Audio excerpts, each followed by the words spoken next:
Hello friends. तो आज की कहानी उस वक्त की है जब इंसान अर्थ को छोड़कर जा चुके हैं और सी एनिमल्स की सर्वाइवल पर भी सवाल खड़ा हो गया है।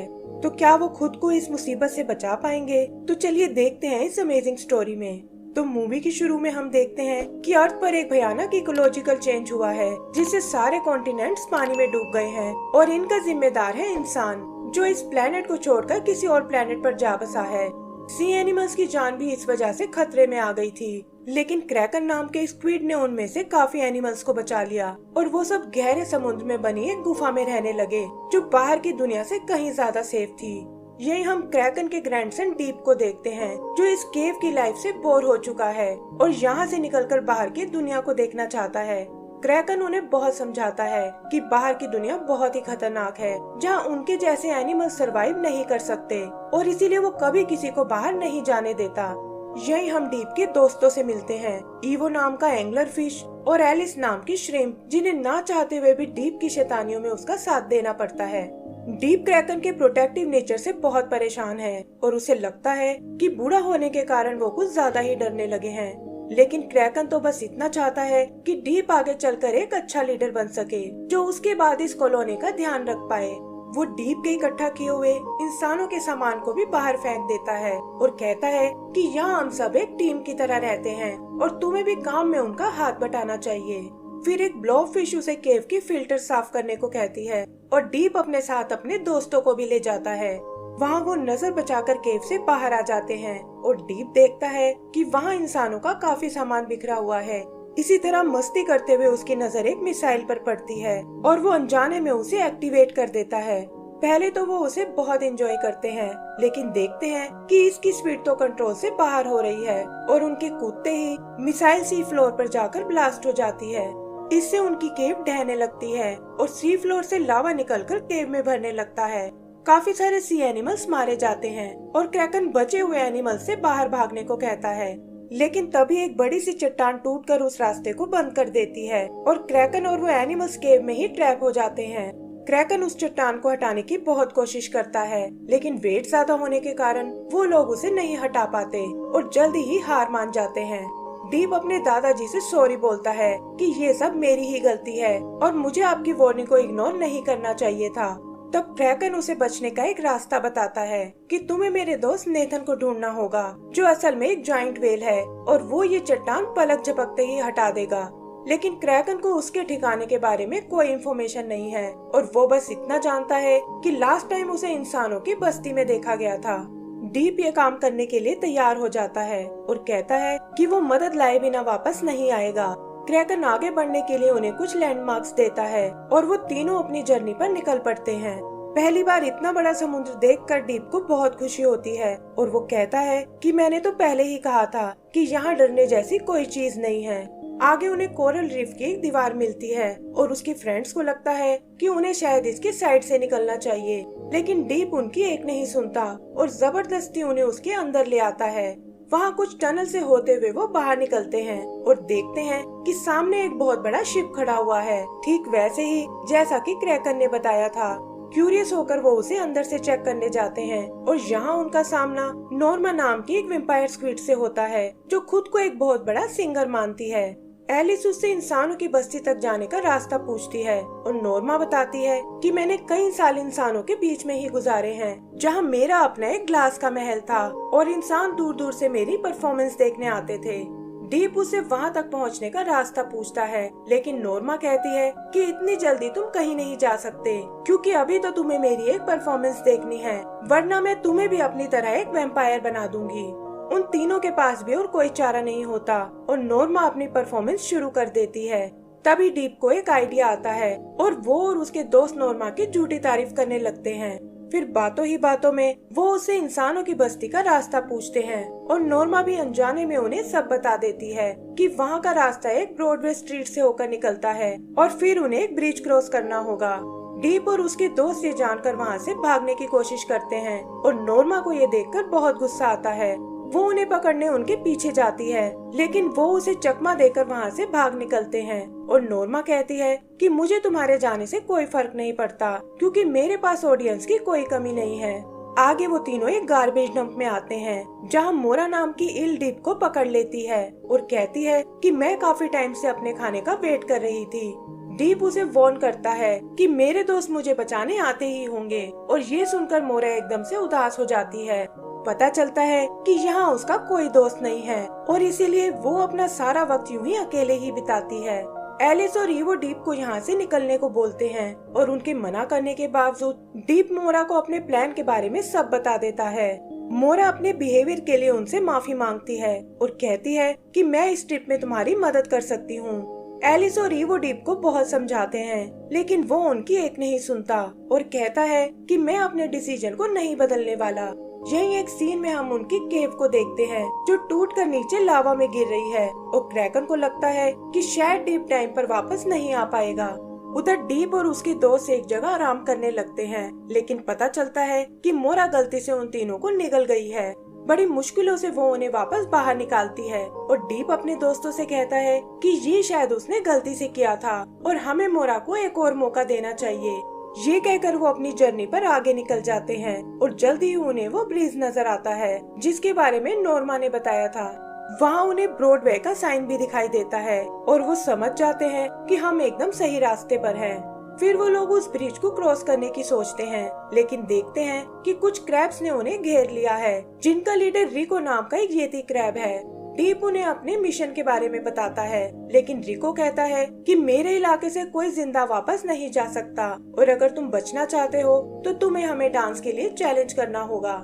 ये सुनकर एलिस आगे आती है जिसे सिंगिंग और डांसिंग का बहुत शौक है और उसके और रिको के बीच एक मुकाबला शुरू हो जाता है। रिको उसके मूव्स देखकर बहुत इम्प्रेस होता है और ऐसा लगता है जैसे वो उसे पसंद करने लगा है।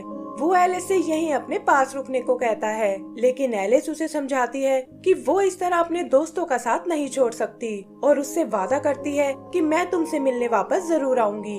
वहाँ से निकलकर वो न्यूयॉर्क सिटी में आते हैं जो पूरी के पूरी पानी में समाई हुई है और उन्हें लगता है कि नेथन भी इन्हीं में से किसी एक बड़ी बिल्डिंग में रहता होगा। वो ऐसी एक बिल्डिंग को चेक करने जाते हैं जहाँ उनका सामना बड़े बड़े इंसानी पुतलों से होता है और हमेशा की तरह डीप यहाँ भी उन सब के लिए मुसीबत खड़ी कर देता है। किसी तरह बचते हुए वो उस बिल्डिंग से बाहर आते हैं और आगे उन्हें एक सबवे स्टेशन नजर आता है। यहाँ उन्हें बंद पड़ी एक मेट्रो कार दिखाई देती है और डीप कहता है कि वो इसकी फोटो पहले देख चुका है और ये उन्हें तेजी से सिटी में कहीं भी ले जा सकती है। वो चारों उस मेट्रो में सवार हो जाते हैं और डीप के लीवर खींचते ही वो चलने लगती है। जल्द ही उसकी स्पीड बहुत फास्ट हो जाती है और उसके क्रैश होने से पहले ही वो चारों तैरकर वहाँ से बाहर निकल आते हैं। लेकिन वो ये नहीं जानते थे कि ये एक रेडिएशन जोन है और उसे इन्फेक्टेड ज़ॉम्बी फिश उन पर अटैक कर देती हैं। वो चारों भागते हुए एक कंटेनर में आते हैं जिसके सामने एक नेट लगा हुआ है और डीप बड़ी चालाकी से उन ज़ॉम्बीज़ को उस नेट में कैद कर लेता है। उसके दोस्त उसे यहाँ से वापस चलने को कहते हैं क्योंकि वो कदम कदम पर उनकी जान खतरे में डाल रहा है लेकिन डीप कहता है कि मैं मदद लिए बिना वापस नहीं जाऊंगा और ये कहकर वो वहाँ रखे कुछ ड्रम्स को हटा देता है। इससे पानी का प्रेशर उन्हें सिटी से बाहर ले आता है और वो वहाँ एक अंडर वाटर सी स्ट्रॉम में फंस जाते हैं। पता चलता है कि ये उन्हें सिटी से बहुत दूर ले आया है और ये देखकर उन्हें डीप पर बहुत गुस्सा आता है कि उसे इस तरह अपनी मनमानी नहीं करनी चाहिए। वो उस पर लापरवाह होने का इल्जाम लगाते हैं कि वो आने वाले खतरों के बारे में बिल्कुल नहीं सोचता और ना ही अपनी टीम पर ट्रस्ट करता है और उसी की वजह से वो सिटी और नेथन से बहुत दूर आ गए हैं। डीप मोरा से उन्हें समझाने को बोलता है लेकिन वो भी उसके दोस्तों की ही साइड लेती है और कहती है कि तुम्हें बाकियों के साथ मिलकर फैसले लेने चाहिए। तभी वो ऊपर एक हैच को खुलते हुए देखते हैं जिसमें से 3 एनिमल्स निकलकर उन्हीं की ओर आ रहे हैं। एक पेंगुइन आगे आकर उनका वेलकम करता है और बताता है कि तुम इस वक्त R3 नाम के एक स्पेसशिप के पास हो जिसका कैप्टन मैं हूँ यानी डार्सी, और ये लुईजी नाम का वोल्रस हमारा सिक्योरिटी हेड है और ये डॉल्फिन है हमारा चीफ साइंटिस्ट राल्फ। डीप और उसके दोस्त उन्हें देखकर कंफ्यूज हो जाते हैं और बताते हैं कि हम यहाँ नेथन नाम के एक व्हेल को ढूंढने आए हैं। ये सुनकर राल्फ एक्साइटेड हो जाता है लेकिन डार्सी उसे कुछ नहीं बोलने देता और कहता है कि वैसे तो हम ऐसे किसी व्हेल को नहीं जानते लेकिन इस स्पेसशिप में एक सोनार सिस्टम लगा हुआ है जिससे तुम अपने दोस्त को ढूंढ सकते हो। वो उन्हें अपने साथ अंदर आने को कहता है और ऐसा लगता है जैसे उसके इरादे बिल्कुल ठीक नहीं हैं। आगे वो राव से उन्हें शिप का टूर देने को कहता है और वो चारों उसके पीछे कंट्रोल रूम में आ जाते हैं। वहाँ वो आर्क प्रोजेक्ट की एक वीडियो देखते हैं जिसमें एक साइंटिस्ट बताता है कि हमने रहने के लिए एक दूसरा प्लेनेट ढूंढ लिया है और सभी इंसान आर्क-1 नाम की शिप से वहाँ के लिए निकल चुके हैं। उसके पीछे ही हमारा आर्क-2 शिप है जो जमीन पर रहने वाले एनिमल्स को ट्रांसपोर्ट कर रहा है, और तीसरा और आखिरी शिप है आर्क-3 जिसे हमने सी एनिमल्स के लिए बनाया है। इन एनिमल्स को शिप पर लाने की जिम्मेदारी 3 क्रिएचर्स को दी गई है जिनका इंटेलिजेंस लेवल बाकी एनिमल्स से कहीं ज्यादा है, और ये सभी एनिमल्स को फ्रीज करके लाने वाले हैं ताकि वो इस लंबी जर्नी को पूरा कर सके। उधर लुइजी डार्सी से कहता है कि हमारा शिप तो वैसे ही ओवरलोड हो रहा है, तो फिर इन एनिमल्स को यहाँ लाने की क्या जरूरत है। इस पर डार्सी उसे बताता है कि ये चारों भी हमारी तरह काफी इंटेलिजेंट लगते हैं और ऐसे ही एनिमल्स की मदद से हम नए प्लेनेट पर इंसानों की बराबरी कर सकते हैं। इधर डीप और उसके दोस्त देखते हैं कि शिप के लॉन्च होने में बस 1 ही घंटा बचा है और डीप उन्हें अपने मिशन के बारे में याद दिलाता है। तब डार्सी लुइजी से उन्हें सुनार रूम में ले जाने को कहता है और खुद मोरा को भड़काने लगता है कि डीप तुम सबको यहाँ मरने के लिए लाया है और सिर्फ मैं ही हूँ जो तुम लोगों की जान बचा सकता हूँ। मोरा भी उसकी बातों में आ जाती है और डार्सी उसके साथ मिलकर डीप और उसके दोस्तों को एक रूम में कैद कर देता है। मोरा उन्हें समझाती है कि ये सब मैंने तुम्हारी जान बचाने के लिए किया है और नए प्लेनेट पर तुम मुझे थैंक्स बोलने वाले हो। रूम में उन तीनों का सामना नेथन से होता है जिसे खुद भी डार्सी ने बंदी बनाया हुआ है, और वो उसे बताते हैं कि क्रैकर ने हमें यहाँ तुम्हें ही ढूंढने भेजा था। तभी अचानक शिप के इंजन शुरू हो जाते हैं और टेक ऑफ में अब बस आधा घंटा बचा है। वो नेथन से अपनी ताकत यूज करने को कहते हैं ताकि वो उन्हें यहाँ से बाहर निकाल सके, लेकिन डार्सी को उनके प्लान का पता चल जाता है। मोरा भी नेथन को यहाँ देखकर बहुत हैरान होती है और समझ जाती है कि डार्सी ने उन लोगों से झूठ बोला है, लेकिन अब वो अपने दोस्तों के लिए कुछ नहीं कर सकती। फिर डार्सी नेथन के सेल का फ्रीज बटन एक्टिवेट करता है जिससे एक मशीन उनके सेल को फ्रीज करने लगती है, और नेथन कहता है कि अब वो यहाँ से कभी नहीं निकल पाएंगे। डीप भी ये सुनकर उदास हो जाता है क्योंकि उसे लगता है कि ये सब शायद उसी की गलती है और वो अपने दादाजी की उम्मीदों पर खरा नहीं उतर पाया। एलिस उसे खुद पर भरोसा रखने को कहती है और बताती है कि चाहे तुम कितने ही सेल्फिश क्यों ना हो, लेकिन कई बार तुम्हारे आइडियाज कमाल के होते हैं। इस पर डीप कहता है कि इस बार मैं अपना नहीं बल्कि अपनी टीम का आइडिया सुनना चाहता हूँ, और तभी वो उन्हें एक आइडिया देता है। वो लोग फ्रीज मशीन को डिसेबल करने की सोचते हैं, जहाँ एलिस अंदर जाकर कंट्रोल पैनल को खोलती है और ईवो उसके इलेक्ट्रिक सर्किट्स को जैम कर देता है क्योंकि एंगुलर फिश होने के कारण इलेक्ट्रिसिटी का उस पर कोई असर नहीं होता। इससे वो मशीन बंद हो जाती है, लेकिन नेथन बताता है कि अभी भी हमारे पास बाहर निकलने का कोई रास्ता नहीं है। तब वो एक सीसीटीवी के थ्रू मोरा से बात करते हैं जो शिप के कंट्रोल रूम में बैठी है, और डीप उससे अपने बिहेवियर के लिए माफी मांगता है। मोरा उनके निकलने के लिए एक वेंट खोलती है और डीप नेथन से प्रॉमिस करता है कि जल्दी ही वो उसे बाहर निकाल लेंगे।